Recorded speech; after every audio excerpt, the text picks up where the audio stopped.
Ya está. Muy bien, muchas gracias, mis hermanas, por dirigirnos en esta parte devocional de la clase. Gracias, Ujú. Damaris, por la lectura y Anaí por la oración que ha hecho para que el Señor bendiga nuestra clase. Bueno, estamos retomando nuestro curso. Hemos perdido la clase anterior, pero íbamos muy bien con respecto a la programación del curso. Estábamos una clase adelantados, más bien, así que no vamos a retrasarnos. Sin embargo, bueno, tratar de cumplir con el horario de clase, ¿no? Que se nos exige. Eh, entonces vamos a tal vez hacer algún pequeño arreglo por allí para cubrir el tiempo.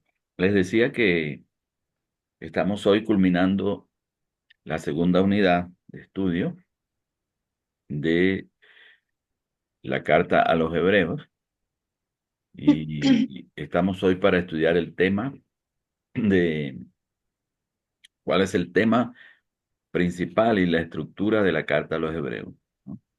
Ese será nuestro tema para la clase de hoy y luego vamos a pasar las siguientes semanas a estudiar el aspecto teológico y práctico, el aspecto pastoral de la carta a los Hebreos, que es quizás lo más importante de este curso, ¿no? Que son las derivaciones teológicas, doctrinales y sus aplicaciones en la vida práctica. Bueno, Ujú. hasta ahora hemos llevado nuestro curso con mucha bendición, gracias al Señor, y el tiempo nos ha permitido estudiar cada semana un tema muy específico y que no se nos complique mucho el estudio de tener que ir apresuradamente, ¿no? Así que yo veo el sistema, el tiempo que tenemos, pues muy bien. Eso nos ayuda para el aprendizaje mucho. Entonces, hoy vamos con nuestro tema de, el tema final, ¿no? De nuestra unidad 2. Estamos hablando de todos estos aspectos tan importantes de el contenido, la estructura, el propósito de la carta a los hebreos. La primera parte que estudiamos, estuvimos viendo la parte contextual, ¿no? Histórica de la carta a los hebreos y luego la segunda unidad, que es la que estamos finalizando hoy, ha tratado los aspectos literarios de la carta, ¿no? Todo lo que es la autoría, la fecha en que se escribió, propósito de la carta. Y hoy vamos entonces con este tema que enfoca entonces cuál es el tema principal y la estructura de la carta. Ujú. Creo que hasta ahora pues podemos recordar cada una de esas partes que hemos estudiado sobre la carta a los hebreos y recordarlas con mucha propiedad porque cada tema pues ha sido muy sencillo. Vamos entonces a estudiar nuestro tema para hoy, el tema principal de Hebreo. La mayoría de los autores concuerdan y por supuesto también nosotros podemos directamente derivarlo del contenido de la carta, que el tema principal es la superioridad de Cristo. Recordemos un poquito el propósito por el cual se escribió la carta, ¿no? Es un propósito bastante amplio, pero tenía la finalidad de exhortar a aquellos cristianos de origen hebreo que estaban en la diáspora, estaban esparcidos y que se encontraban pues en persecución, ¿no? Según vimos en el trasfondo, una persecución bastante fuerte a causa de su fe y estaban tendiendo a desanimarse por las situaciones que estaban viviendo, ¿no?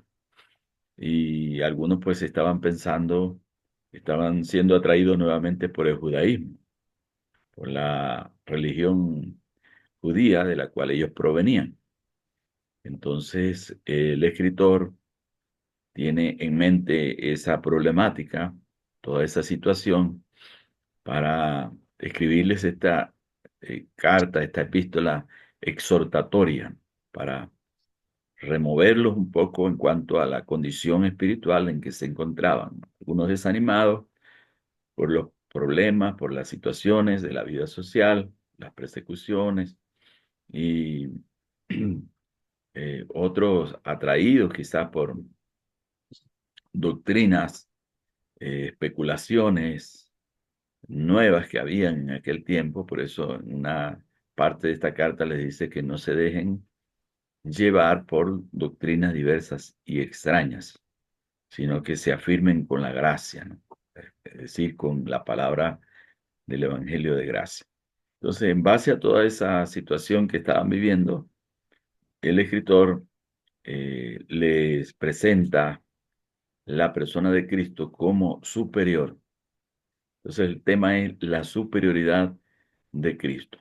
Como hemos visto también, el escritor, el, el que redactó la carta a los hebreos, y tomó mucho del Antiguo Testamento, citas, ¿verdad?, de diversos libros del Antiguo Testamento, donde usó figuras emblemáticas de la fe de Israel, y usó también lo que fue el sistema religioso, ¿no?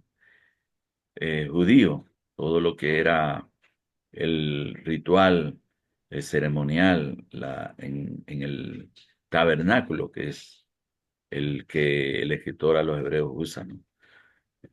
Todo ese sistema del Antiguo Testamento de los sacrificios, el sumo sacerdocio y todo eso lo usa entonces para presentar la persona de Cristo como superior a todo esto, ¿no? La obra de Cristo como superior a la obra de la ley. Y entonces tenemos aquí este tema, ¿no? La mayoría de los eruditos, de los autores, concuerdan que el tema es la superioridad de Cristo, la supremacía de Cristo, ¿no? Y eso lo presenta el autor a través de una serie de contrastes que hace, ¿no? Como les decía, toma todas esas figuras del Antiguo Testamento, Moisés, también menciona a Josué, menciona a eh, el sumo sacerdote Melquisedec y otra serie de figuras, los menciona para contrastarlo con la persona de Cristo como superior a todos ellos, ¿no? Entonces, es una serie de contrastes que usa el autor, y vamos a ver cuáles son esos contrastes. En primer lugar, presenta a Jesucristo como superior a los ángeles, ¿no? Cuando empieza la carta en el capítulo 1, entonces presenta la superioridad de nuestro Señor Jesucristo sobre los ángeles, ¿no? Destacando que Jesús es el Hijo, ¿no?, de Dios, y no es una criatura, no fue un ser creado como los ángeles, seres celestiales, angelicales. Y este asunto de la superioridad de Cristo es importante, ¿no?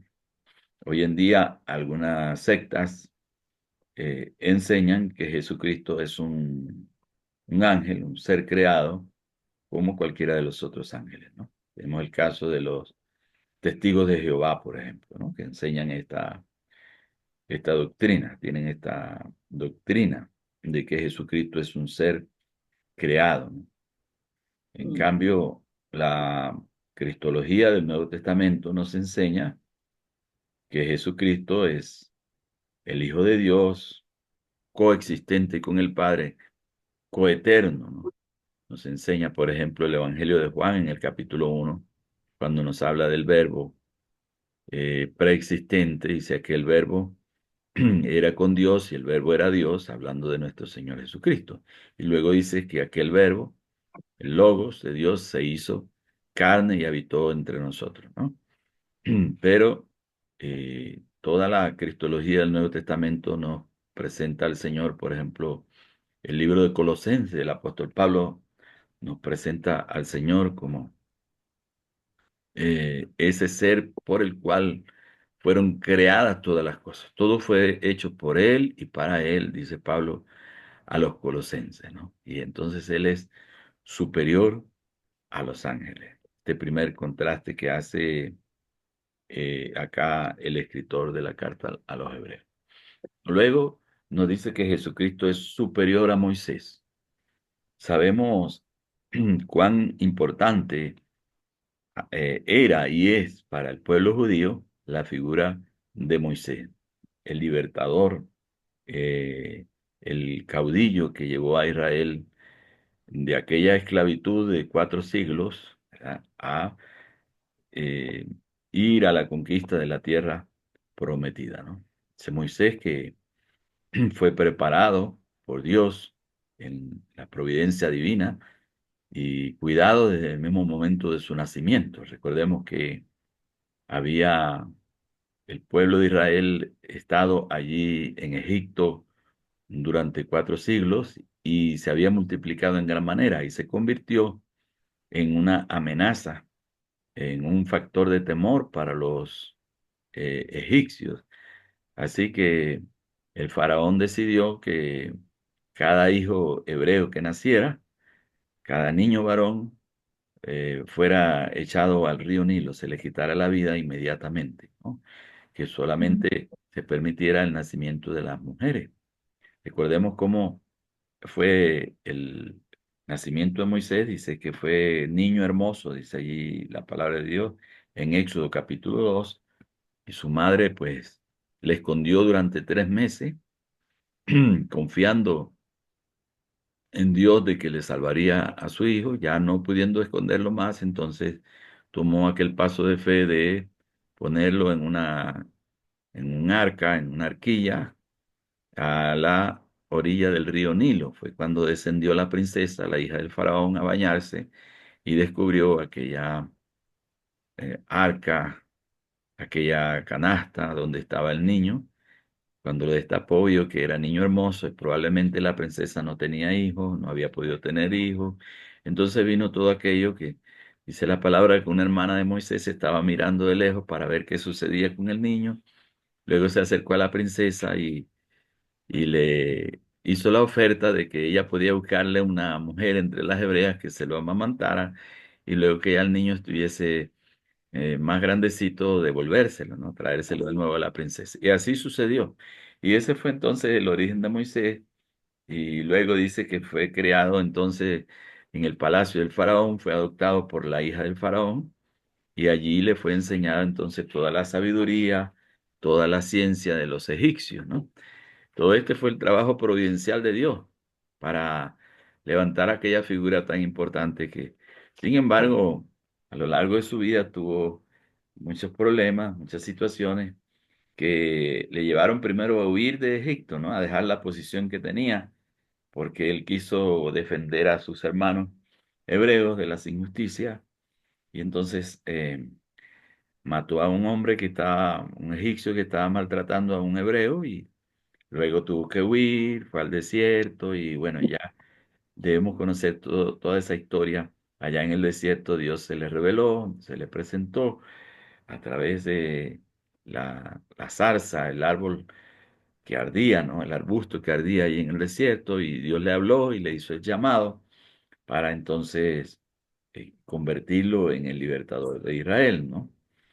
Pero ya no para liberar al pueblo de Israel con sus propias capacidades, con sus armas naturales, sino con el poder de Dios. Ya sabemos todo lo que vino luego, que Moisés y Aarón, su hermano, se presentaron delante del faraón y Dios comenzó a obrar a través de aquellas plagas por las cuales liberó, hizo que el faraón dejara ir al pueblo de Israel de aquella esclavitud, ¿no? Una linda historia, pero Moisés entonces se convierte para el pueblo de Israel en una figura principal hasta cierto punto venerada por los hebreos a través de la historia y que tiene una superioridad sobre cualquier otro personaje del Antiguo Testamento, porque también fue a través de Moisés que Dios les entregó la ley, ¿no? La ley que Dios les dio de los 10 mandamientos y luego la derivación de esos 10 mandamientos en la ley levítica, ¿no? Con todos los detalles para la manera como el pueblo de Israel, el pueblo de Dios, debía vivir y cómo debía conformarse entonces a la santidad de Dios, vivir de acuerdo al propósito de santidad de Dios. Entonces, para el judaísmo, en esta época de la historia, cuando estamos hablando de ya los inicios del cristianismo, la figura de Moisés era descollante, sumamente importante, respetada, y hablar en contra de Moisés, decir algo en contra de Moisés era blasfemar, ¿no? Y era mm, algo digno de muerte, ¿no? Así Mm, que tenemos entonces este concepto que tenían acerca de Moisés y el escritor a los hebreos contrasta entonces a Jesucristo, a nuestro Señor Jesucristo con Moisés, diciendo que Jesucristo es superior a Moisés y eso lo explica entonces allí en la carta, ¿no? Superior porque la obra que nuestro Señor Jesucristo hace entonces no es para una liberación terrenal, no tiene que ver solamente con lo temporal, sino Jesucristo es el Salvador, el libertador del pecado en sí, ¿no? De la mm, naturaleza pecaminosa y es el dador de la vida eterna, es el Salvador por la eternidad, ¿no? No solamente por la temporalidad, sino por la eternidad. Entonces allí usa ese argumento presentando a nuestro Señor Jesucristo como superior a aquel Moisés que ellos tanto respetaban, ¿no? También nos dice que nos enseña allí que Jesucristo es el sumo sacerdote superior, ¿no? Hablando de la superioridad de Cristo. Entonces, ellos tenían en el Antiguo Testamento el sacerdocio aarónico, ¿verdad? Aarón, hermano de Moisés, Dios lo llamó para ser el sumo sacerdote, o el primer sumo sacerdote. Y de la familia de Aarón entonces vinieron los siguientes sumos sacerdotes. La tribu de Leví, los levitas eran los ayudantes entonces de los sacerdotes, ¿no? Eran los que ejercían una cantidad de oficios en relación al sacerdocio, ¿no? Los levitas. Y presenta entonces a Jesucristo como el sumo sacerdote que no tenía necesidad o no tuvo necesidad de redención para sí mismo, porque no tenía esa naturaleza pecaminosa, que era perfecto y que presentó el sacrificio perfecto, ¿no? De sí mismo, de su propia vida, y que no lo presentó en el tabernáculo hecho de manos, no lo presentó a través de los rituales que habían en la ley, sino que él se presentó delante de la misma presencia de Dios, ¿no? Para ser entonces nuestro sumo sacerdote, perfecto, y luego entonces enseña que Jesucristo es el sacrificio superior y perfecto, ¿no? La ofrenda superior y perfecta. En el Antiguo Testamento había la necesidad de presentar ofrenda una y otra vez por los pecados de las personas, ¿no? Porque era solamente provisional el sacrificio de los animales y todo sacrificio que se presentaba tenía una eficacia temporal, ¿no? Así que cada año también había un día de la expiación en el cual se presentaba sacrificio por los pecados del pueblo y especialmente por los pecados de omisión, por aquellos que no habían sido todavía expiados o que no se había presentado ningún sacrificio por ellos, ¿no? El sumo sacerdote dice que entraba en el lugar santísimo una vez al año para presentar ese sacrificio, derramar la sangre allí en el arca, en el propiciatorio, ¿no? En esa lámina de oro que había sobre el arca del pacto. Y bueno, con esa sangre también rociaba al pueblo, en fin, todo un ceremonial para que se hacía repetidamente para cubrir los pecados del pueblo, ¿no? También tenía que presentar sacrificio por sí mismo, ese sumo sacerdote, ¿no? Pero acá Moisés dice que el sacrificio de Cristo es superior a todos esos sacrificios de los animales, ¿no? De los toros y de los becerros y de cualquier otro animal que se presentaba, ¿no? Porque es el cuerpo perfecto, el, el cuerpo de un ser sin pecado, ¿no? Porque el mismo libro de Hebreos dice que él fue tentado en todo, pero sin pecado, ¿no? El único que pudo cumplir también la ley completamente, ¿no? El Señor Jesucristo. No falló en absoluto a ningún mandato de la ley. Así que por todo eso, el sacrificio de Cristo es superior, ¿no? Al ser puro, al ser la sangre preciosa de nuestro Señor Jesucristo, inocente, entonces es el sacrificio superior y perfecto, ¿no? Todos estos argumentos que usa el escritor de los Hebreos son muy lindos, son muy preciosos y todos tratan sobre la persona de Jesucristo. Es decir, la parte cristológica de este libro de Hebreo, ¿verdad? Es muy amplia, habla exclusivamente de la persona de Cristo, ¿no? Así que, como hemos dicho anteriormente, el Nuevo Testamento estaría fallo, le faltaría una parte muy importante si no tuviésemos el libro de Hebreo, ¿no? Por lo que el libro contiene, lo que el libro enseña. También dice que Jesucristo es el autor y consumador de la fe, ¿no? Nuestro Señor Jesucristo es el autor y consumador de la fe, el principio y el fin, ¿no? De todo la obra de salvación de Dios hacia el ser humano. Él es entonces el origen, pero es también el consumador, ¿no? Recordemos que la palabra dice que nuestro Señor Jesucristo fue dispuesto por el Padre, ¿no? Desde antes de la fundación del mundo para ser nuestro Redentor, el Cordero, dice, el Cordero de Dios, preparado desde antes de la fundación del mundo, dice el libro de Apocalipsis, ¿no? Y luego en la cruz del Calvario, el Señor consuma la obra de salvación. Todos aquellos tipos, figuras del Antiguo Testamento se cumplen en la persona de Cristo y entonces esa obra de la salvación en la cruz, ¿verdad? Abarca hacia atrás y hacia adelante, es decir, hacia el Antiguo Testamento y hacia el Nuevo Testamento, ¿no?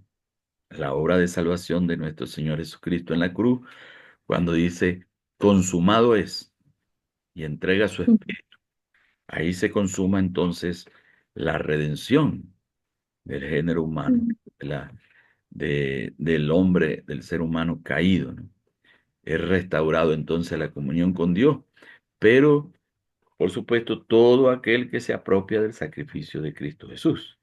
Dios hizo la provisión, envió al Salvador, el Señor Jesucristo es el mediador, pero la obra redentora solamente se hace eficaz en la persona que se apropia de esa obra mediatoria de Cristo Jesús y la acepta por medio de la fe, ¿no?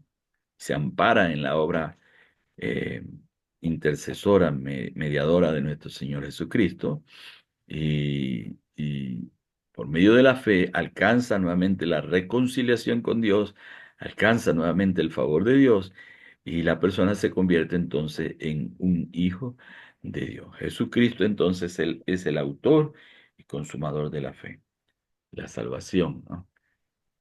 Jesucristo es, dice la Escritura a los Hebreos, el mediador del nuevo y mejor pacto, ¿no? Sabemos que la obra, la historia de la salvación está dividida en dos pactos, ¿no? El Antiguo Pacto y el Nuevo Pacto. Antiguo Testamento y Nuevo Testamento. Entonces, el Antiguo Pacto está basado en la ley mosaica, ¿no? Y está basado entonces en esos sacrificios mediatorios, en esos rituales y ceremoniales que cubrían temporalmente el pecado de las personas, ¿no? Ahora tenemos el nuevo pacto en Cristo Jesús, que es el pacto de gracia, ya no por la ley, sino por la gracia, ¿verdad? No quiere decir que estamos sin ley, porque estamos bajo la ley de Cristo y somos gobernados por la ley del amor que el Espíritu Santo ha puesto en nuestros corazones. Sí, el nuevo pacto tiene una ley, es la ley del amor, la ley de Cristo, ¿no? Que es la misma ley moral de Dios, pero ahora permeada o perfeccionada con el mandamiento del amor. Entonces, ese nuevo pacto, el nuevo pacto de gracia, ¿verdad? Es mejor que el anterior. Tiene una mayor eficacia, es el mejor pacto porque perfecciona, ¿no? A los que se ponen debajo de él, ¿no? Perfecciona, no como el antiguo. El antiguo pacto era solamente, se buscaba entonces un cubrimiento ritual, ceremonial, ¿verdad? De los pecados y no había esa obra interior, ¿no? De Dios en el corazón de las personas, esa transformación del corazón de las personas. En el nuevo pacto, entonces, como es el pacto dirigido, ¿verdad? Por el Espíritu Santo, es decir, el Espíritu es el agente eficaz de transformación del ser humano, del corazón de la persona, entonces perfeccionan a todos aquellos que se ponen debajo de este nuevo pacto de Dios. Muy bien, me está afectando un poquito la garganta. Eh, sí, entonces repasemos este tema principal de Hebreos, la superioridad de Cristo, la supremacía de Cristo, ¿no? Tema desarrollado a través de una serie de contrastes con el Antiguo Testamento, contrastes con figuras, personajes del Antiguo Testamento, pero también hay el manejo de la simbología y la tipología, ¿no? De eh, asuntos importantes en la relación del ser humano con Dios en el Antiguo Testamento y todo esto era simbólico, era tipológico y se cumple en la persona de nuestro Señor Jesucristo. Entonces en Hebreos hay ese contraste, ¿no? Y entonces hace esta serie de contrastes importantes de nuestro Señor Jesucristo con los ángeles, con Moisés, con el sumo sacerdocio, con el sacrificio del Antiguo Testamento y con el antiguo pacto, ¿no? Y ahora presenta el mejor, el nuevo pacto. Vamos entonces, mirando acá, si tuviera que escoger un versículo clave para el libro a los hebreos, la carta a los hebreos, ¿cuál de los siguientes textos o versículos escogería usted como el versículo clave del libro de Hebreos? Entonces tenemos, me van a ayudar un poquito con su Biblia para ir leyendo estos, creo que son cinco o seis versículos, pasajes, reflexionando un poquito sobre la importancia de estas declaraciones. Primero tenemos el capítulo 1, versículo 1 y 2. Hermanas, me hacen el favor Sí. de leer. Dios, Dios habiendo hablado en otro tiempo muchas veces y de muchas maneras a los padres por los profetas. El 2. En estos últimos tiempos, en estos últimos días nos ha hablado por el Hijo, a quien constituyó heredero de todo y por medio de quien asimismo hizo el universo. Y tenemos el otro, el capítulo 3, versículo 1. ¿Pueden leerlo? Así que, amados hermanos, ustedes que pertenecen a Dios y tienen parte con los que han sido llamados al cielo, consideren detenidamente a este Jesús a quien declaramos mensajero de Dios y sumo sacerdote. Ujú. El 4:14. Em, por tanto, teniendo un gran sumo sacerdote que ha traspasado los cielos, Jesús, el Hijo de Dios, retengamos nuestra confesión. Veamos el 8:1. Capítulo 8, versículo 1. El punto principal es el siguiente. Tenemos un sumo sacerdote quien se sentó en el lugar de honor a la derecha del trono de Dios majestuoso en el cielo. Y el 13:8. 13:8. Jesucristo es el mismo ayer, hoy y por los siglos. Hoy y por los siglos. Amén. Ujú. Entonces, allí tenemos esos versículos, ¿no? Son, creo que 5 versículos. Ah, si tuviéramos que escoger uno de esos versículos, ¿cuál escogerían? Entonces, ustedes van a tener allí estos textos en la presentación para que luego puedan estar reflexionando. No es una tarea, es solamente un ejercicio de eh, interés personal. ¿Cuál de esos versículos usted piensa que sería mejor como clave de Hebreos de acuerdo al tema de la superioridad de nuestro Señor Jesucristo? Todos hablan de esa superioridad del Señor, ¿no? Pero expresado pues de diferentes maneras. Veamos ahora una serie de exhortaciones que están dirigidas a nosotros allí en la carta a los Hebreos. El 4:11 dice, procuremos pues entrar en aquel reposo, ¿no? La exhortación, porque la carta a los Hebreos es, en un sentido general, es una exhortación, ¿no? Una palabra de exhortación. Pero dentro de ella hay una serie de declaraciones que son exhortaciones que muy válidas para nosotros hoy en día, ¿no? Esta primera dice que procuremos entrar en aquel reposo. ¿En cuál reposo? En el reposo espiritual, ¿no? Tenemos la figura de el pueblo de Israel entrando en ese reposo de Canaán, ¿no? A través de todo ese peregrinaje en el desierto y luego entrar en el reposo. Pero el libro de Hebreos dice que no alcanzaron el reposo realmente, ¿no? Porque todavía queda un reposo que les había sido prometido. Entonces estamos hablando acá del reposo espiritual, fundamentalmente. Debemos procurar entrar en aquel reposo espiritual, ¿no? El reposo que viene de Dios, que nos permite descansar del pecado, ¿no? Del esfuerzo humano para ser salvo. Ya Ujú. no es por las obras, sino por la gracia.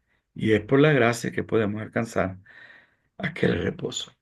El 4:14 dice, retengamos nuestra profesión, ¿no? Es decir, este versículo nos habla de la perseverancia. Retengamos nuestra profesión. La palabra profesión indica lo que profesamos, lo que testificamos, ¿no? Lo que creemos. Entonces, Ujú. el escritor a los hebreos nos manda a retener, es decir, a permanecer en esa profesión de nuestra fe. Y luego tenemos otra declaración, el 4:16 dice, acerquémonos pues confiadamente al trono de la gracia para encontrar el oportuno socorro.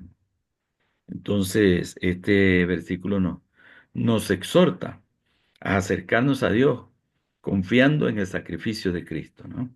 No Ujú, en nuestras propias obras, sino acercarnos a ese trono de gracia confiando que tenemos un sumo sacerdote compasivo, ¿verdad? Que se compadece de nuestras debilidades, que conoce nuestras debilidades, que fue tentado en todo como nosotros. Entonces, nos invita a acercarnos a Él con plena confianza porque tenemos un Salvador, tenemos un Redentor, tenemos uno que murió en nuestro lugar, tenemos uno que ha dado su vida para cubrir nuestras imperfecciones. Por lo tanto, entonces el llamado es acercarnos confiadamente a ese trono de gracia y dice que encontraremos el oportuno socorro, es decir, el socorro en el momento preciso, en el momento necesario, ¿no?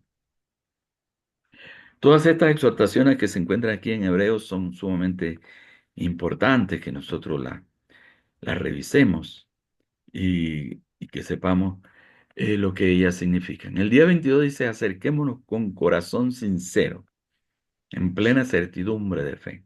Y Dios nos pide que al acercarnos a Él vengamos sin hipocresía, ¿no? Sin apariencias, sino con nuestra vida tal como somos y dependiendo de su gracia, no de nuestra propia justicia.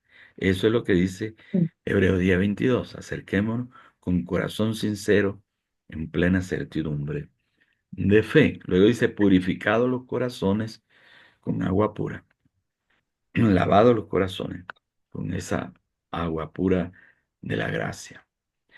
El 10:23 dice, mantengamos firmes sin fluctuar la profesión de nuestra esperanza, ¿no? Este versículo también nos habla de la perseverancia, ¿no?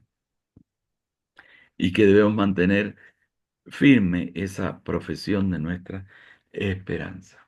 El día 24 dice, consideremos unos a otros para estimularnos al amor y a las buenas obras. Mire qué exhortaciones tan lindas aparecen en la carta a los hebreos.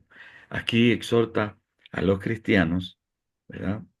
Para que unos a otros nos animemos, nos estimulemos a practicar el amor cristiano, a hacer buenas obras, es decir, hacer el bien a las demás personas, hacer la voluntad de Dios. Entonces, de ahí que es tan necesaria la vida congregacional, ¿no? De acuerdo a la carta a los hebreos, como también habla al final de la carta en la parte práctica, ¿no? Entonces, debemos considerarnos unos a otros para estimularnos al amor y a las buenas obras. Luego el versículo siguiente dice, no dejando de congregarnos como algunos tienen por costumbre, ¿no? Ya era desde aquel tiempo, no es una práctica de los tiempos modernos, los tiempos contemporáneos, sino que ya en los tiempos bíblicos, tiempos de la iglesia primitiva, había la costumbre de dejar de congregarse, de abandonar la congregación por época, por periodo, regresar a la congregación después de haber estado ausente durante mucho tiempo. Dice que no debemos dejarnos de congregarnos, es una mala costumbre, dice. Y cuanto más veamos que aquel día se acerca, el día de la parucía o de la manifestación de nuestro Señor Jesucristo en su segunda venida. Recordemos, hermanas Damari y Anaí, que nos dice la palabra de Dios, nos enseña que la venida, la segunda venida de nuestro Señor Jesucristo, ¿verdad? Es un evento eh, que el día y la hora nadie lo sabe, ni aun los ángeles del cielo, ¿no? ujú, Dijo el Señor Jesucristo, sino solo mi Padre está en los cielos. ujú, Y dice también, según las enseñanzas del Señor, en el Evangelio, dice que será como un abrir y cerrar de ojos, ¿verdad? y será cuando el mundo menos lo espere, será ese acontecimiento tan importante en la historia del ser humano. La segunda venida de nuestro Señor Jesucristo. Dice, ya no viene como Salvador, no para entregar su vida en lugar nuestro, ahora viene como juez y Señor de todo, ¿no? Pero Él mismo es nuestro abogado defensor, nuestro intercesor, de acuerdo a la palabra de Dios, ¿no? Para el Hijo de Dios hay esperanza. Mm. Dice que aquel día para nosotros no será para juicio ni condenación, sino para salvación. Dice que levantemos nuestras cabezas, ¿no? Eh, erguid vuestros rostros, no levantad vuestras cabezas cuando veáis que aquel día se acerca, ¿no? El día de la venida del Señor. Bueno, y hoy estamos viendo el cumplimiento de todas las profecías que son previas a la segunda venida del Señor, ¿no? Vemos cómo hay guerra en todo lugar, vemos cómo Israel cada día se involucra más en guerra con las naciones vecinas y todo esto está profetizado en las Sagradas Escrituras, ¿no? Llegará un momento terrible en la historia en que dice que todas las naciones se confabularán contra el pueblo de Israel, porque el pueblo de Israel sigue siendo un pueblo escogido por Dios, ¿no? Aunque todos las personas para ser salvos, incluyendo los judíos, tienen que reconocer a Jesucristo como el Salvador. La palabra de Dios dice que habrá una restauración de la fe de Israel en la persona de Jesucristo en los últimos días, ¿no? Así que es a través de Jesucristo como se cumplirá entonces la elección del pueblo de Israel. Pero decía que al final de los tiempos habrá una guerra final de las naciones contra Israel y entonces esa guerra precederá al advenimiento de nuestro Señor Jesucristo como entonces juez y Señor de todo. Bueno, esto es parte de la escatología bíblica, ¿no? Entonces, cada vez que vemos un mayor cumplimiento de las profecías bíblicas, tenemos que afirmarnos más en la fe, no dejar de congregarnos, sino reunirnos para estimularnos, como dice, al amor y a las buenas obras. Dice, el 12:1 dice, despojémonos de todo peso y del pecado que nos asedia y corramos con paciencia la carrera que tenemos por delante, ¿verdad? Porque se compara a la carrera de la fe con una maratón, no con una carrera de resistencia. Hay una meta en la cual tenemos que poner nuestros ojos, ¿no? Dice, puesto los ojos en Jesús, el autor y consumador de la fe. Hay una gran cantidad de testigos, nube de testigos, ¿no? La figura que se usa allí en Hebreos 12:1 que nos están observando, ¿no? Son los testigos de la fe, los grandes héroes de la fe de que he hablado en el capítulo 11, todos aquellos que vencieron, que perseveraron, ¿no? A pesar de las pruebas, a pesar de las circunstancias, a pesar de las persecuciones, ellos perseveraron. Y son los testigos que nos observan a nosotros, ¿no? Correr esta carrera de la fe. Así que tenemos que seguir adelante a través de las pruebas, a través de las persecuciones, a través de los desánimos. Tenemos que seguir con nuestra mirada puesta en Jesús.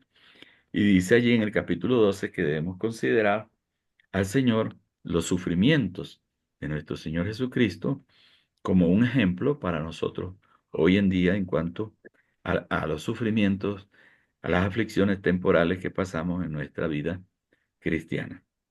Qué linda la exhortación, ¿verdad? De Ujú. este libro.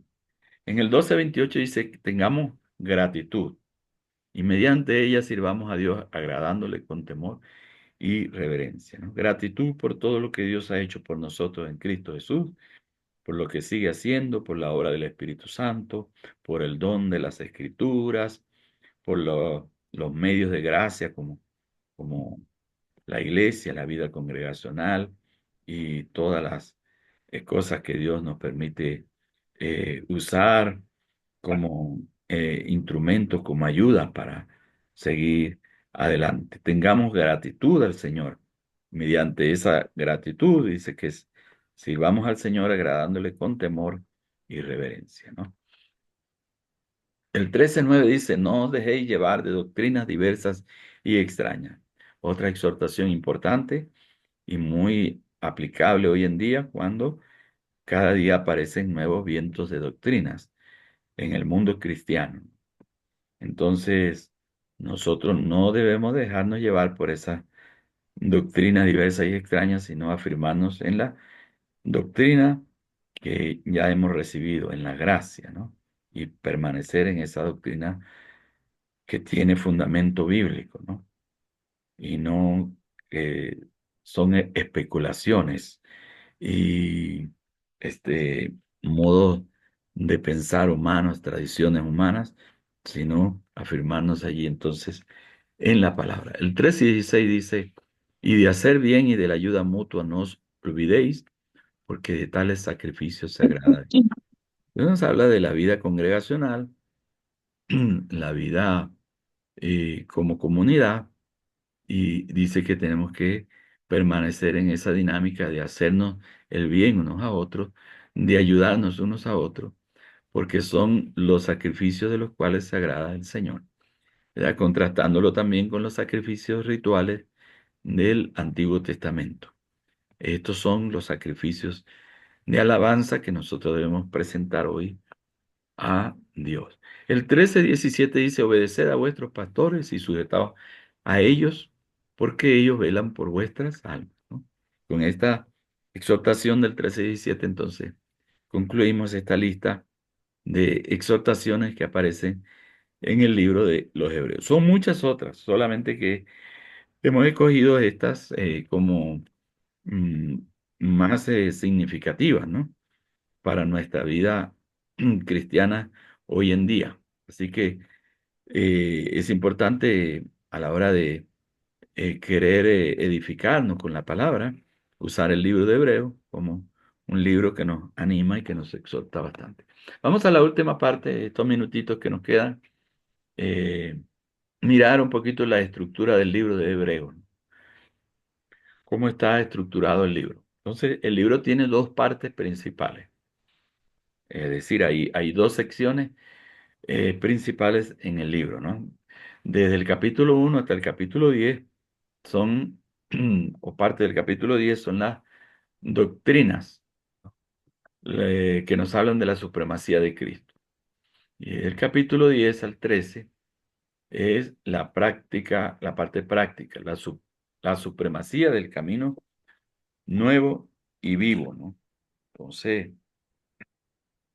allí vemos entonces. Podríamos decir que hasta el capítulo 10 versículo 25, ¿no? Sería el asunto de las doctrinas. Del versículo 25 en adelante, entonces, del capítulo 10 versículo 25 en adelante, es la parte práctica de la carta a los hebreos, ¿no? La parte aplicativa, porque anteriormente, el capítulo 1 al 10 25 es todo el estudio, el análisis, ¿no? De la persona de Jesucristo en contraste con todas estas cosas que hemos hablado del Antiguo Testamento. Luego, entonces, del 10 26 en adelante, son consejos, son exhortaciones, son aplicaciones de todo lo que el escritor ha enseñado en la parte anterior. Entonces podemos ver, para concluir, un bosquejo del libro de Hebreos. Y tenemos acá eh, estas dos partes, ¿no? La supremacía de Cristo, del capítulo 1 versículo 1 al 10:31, y una segunda parte que es la supremacía del camino nuevo y vivo, del 10:32 al 13:25, es decir, al último versículo de la carta. En cada una de estas dos divisiones principales, entonces tenemos las subdivisiones, ¿no?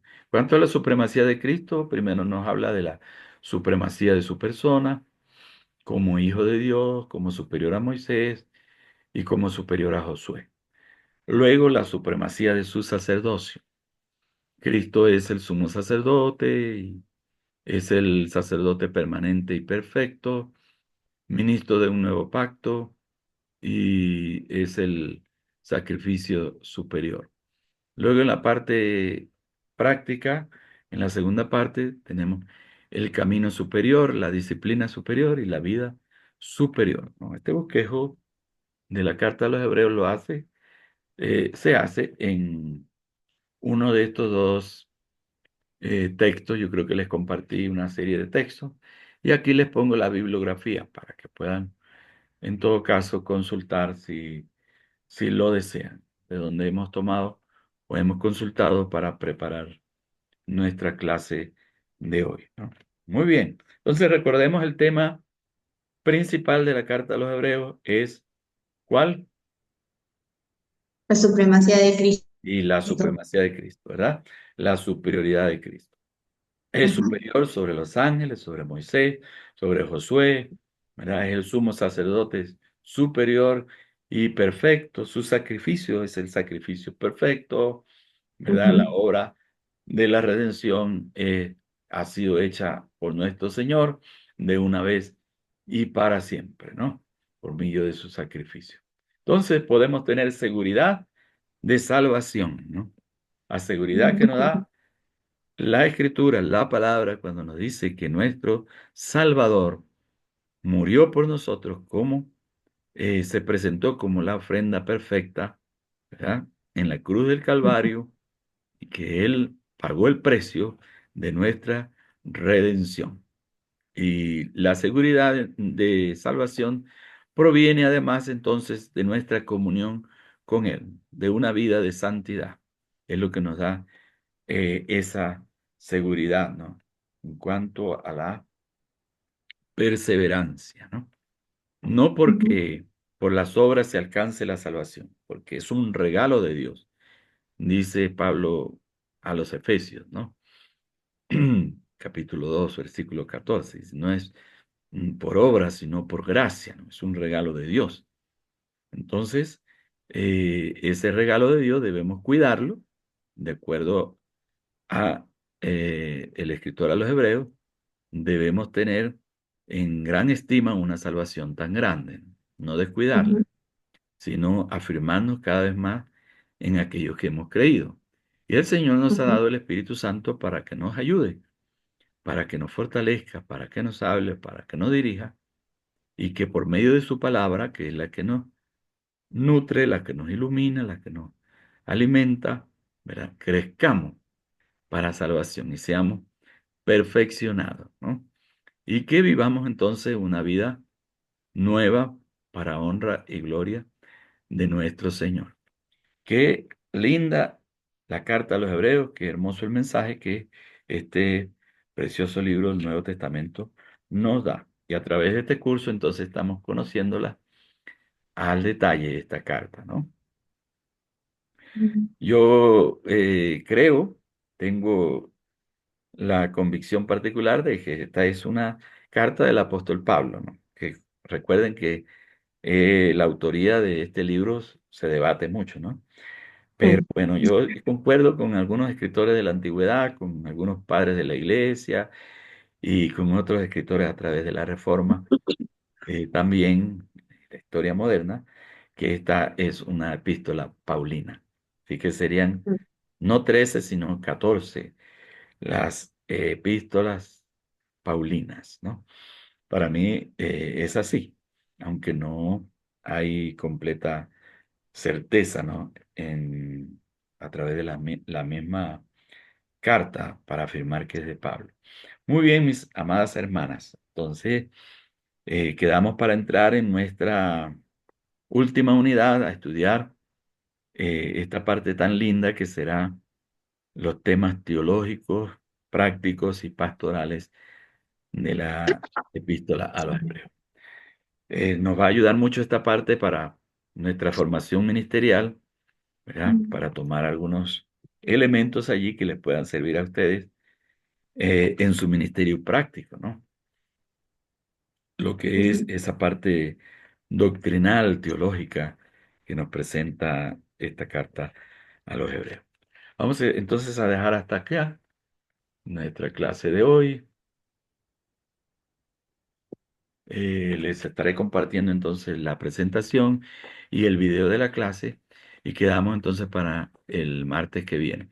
Les oriento ahora sí en estos días sobre sus exposiciones un poquito más y les ayudo un poquito más con respecto a los materiales. Ya tengo el tema de cada una de ustedes, así que les voy a estar ayudando con respecto a su ubicación en los materiales, en el texto. Recuerden que el texto para esta unidad que viene es el texto, a ver cómo es que se llama, la carta a los hebreos como eh, Eh, escrito pastoral. escritura pastoral.